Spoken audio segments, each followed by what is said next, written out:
할렐루야, 성도 여러분 평안하십니까? 두 친구 운동 말씀과 친구 되기 그 186번째 날 맞고 있습니다. 자, 오늘 우리가 함께 읽고 묵상할 말씀은 에스겔서 11장부터 15장까지 말씀이 되겠습니다. 자, 계속 말씀을 드리고 있습니다만은 11장부터 24장까지는 유다에 대한 심판이 계속 언급되고 있고요. 특별히 거짓 선지자들을 질책하시는 말씀이 많이 등장합니다.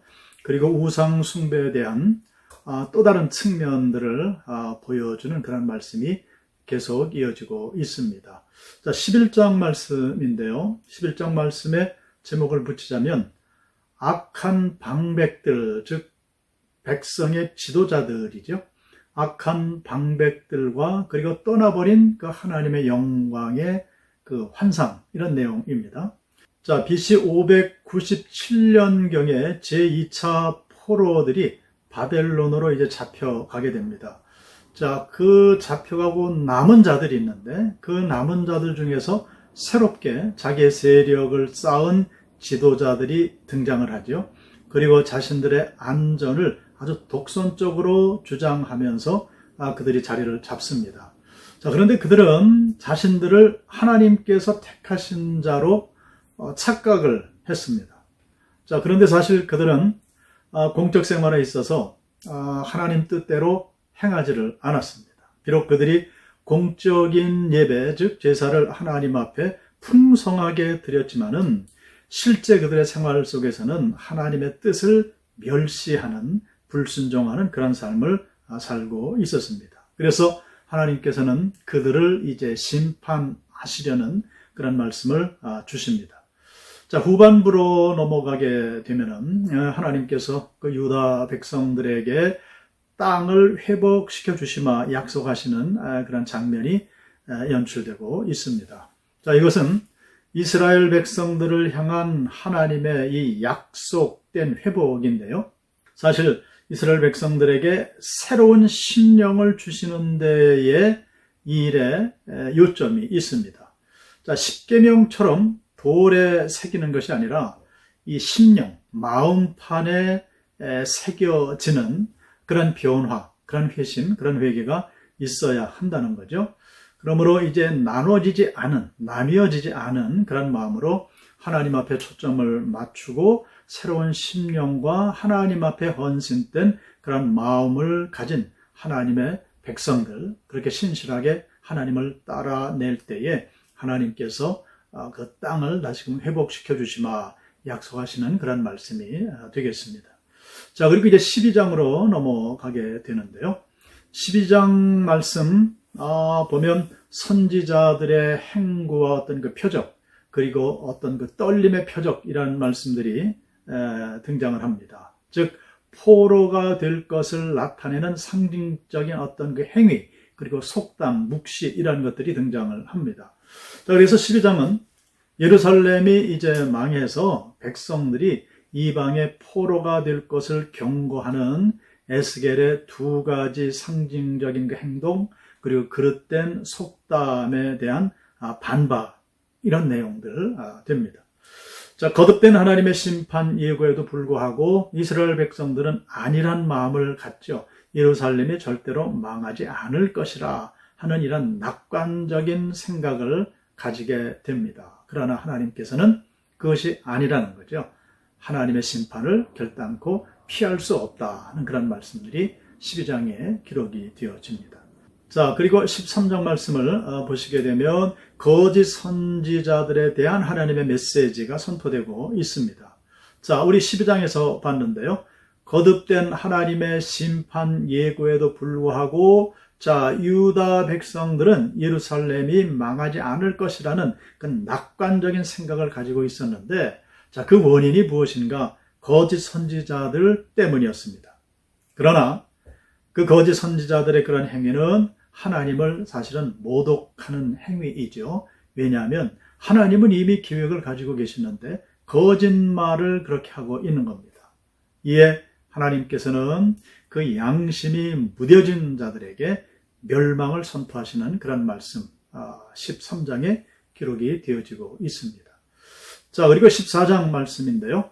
14장 말씀은 우상을 섬기는 장로들에 대한 하나님의 메시지가 기록이 되어지고 있습니다. 자, 하나님께서는 어느 누구라 할지라도 우상 숭배하는 행위들은 반드시 심판하신다는 거죠. 그 우상을 섬기는 자들 가운데 의인이 있다 할 때에 그 의인들은 자기 생명만 건지게 되는 그런 하나님의 심판이 내리게 된다는 겁니다. 그래서 하나님께서는 주 여호와의 말씀에 너희는 마음을 돌이켜 우상을 떠나고 얼굴을 돌려 모든 가증한 것을 떠나라 라고 촉구를 하고 계시고요. 자, 이것은 이스라엘 족속이 다시는 그 우상에게 거짓말들에 미혹되어서 하나님을 떠나지 않게 하고 죄로 더럽혀지지 아니하게 하시려는 하나님의 그 경고의 말씀인 거죠. 그래서 그 안에 우상을 숭배하는 자들 안에 설령 노아와 다니엘과 욥과 같은 이 세 사람은 구약의 3대 의인이죠.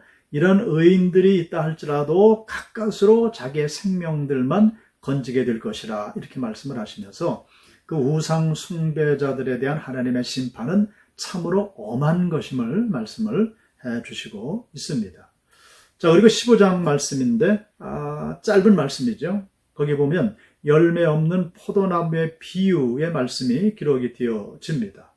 자, 이스라엘 백성들은 범죄하고 하나님을 배반해서 결국 하나님 앞에서 버림받게 됩니다. 그들은 포도나무 가지처럼 쓸모없는 존재가 되겠다고 선포를 하십니다. 또한 하나님이 그들에게 대적자가 되실 것이라고 말씀을 선포하시면서 그 땅은 황폐하게 된다라고 예언을 하시고 계십니다. 결국 예루살렘 주민들은 불에 던져질 땔감과 같은 그런 운명에 처하게 됨을 말씀을 해 주시고 있습니다. 자, 15장까지 말씀을 봤습니다만은 백성들의 지도자들 또 장로들 그리고 일반 백성들에 대한 그 하나님의 심판의 말씀이 아주 엄하게 선포되어지는 그런 말씀들을 보게 됩니다. 또 그 말씀 속에서도 하나님은 너희들의 심령에 즉 마음판에 하나님의 말씀을 새기고 그리고 하나님을 신뢰하고 순종하며 회개하며 돌아올 때 하나님께서는 그 땅을 기억하사 회복시켜 주신다라고 또 약속을 재확인해 주시는 그런 말씀도 기록이 되어져 있습니다. 성도 여러분, 오늘을 사랑하는 저와 여러분들이 이 하나님의 말씀 앞에 귀한 도전을 받기를 원합니다.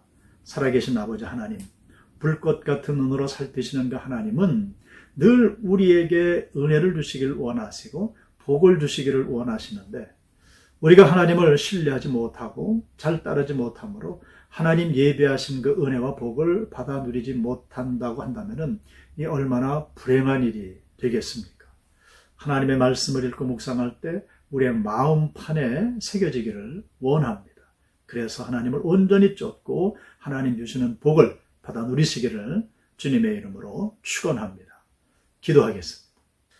살아계신 아버지 하나님, 날마다 불꽃 같은 눈으로 우리를 살피시고 인도하시고 보호해 주시는 줄로 믿습니다. 택한 백성들을 그렇게 축복하시고 책임져 주시지만은 그 불꽃 같은 눈으로 우리의 모든 죄와 허물들, 하나님 앞에 불순종함의 죄를 짓는 모든 것들도 동시에 살피시는 하나님이신 줄로 믿습니다. 바르고 원합기는 우리가 읽고 묵상하는 하나님의 말씀들이 우리 마음판에 새겨지는 말씀이 되게 하여 주시어서 언제 어디서 무엇을 하든지 하나님의 음성을 듣게 하시고 하나님을 온전히 순종하며 쫓아낼 수 있는, 그래서 하나님 예비하신 그 은혜와 복을 마음껏 받아 누리는 주님의 백성들이 되게 하여 주시옵소서. 예수 그리스도의 이름으로 기도드리옵나이다. 아멘.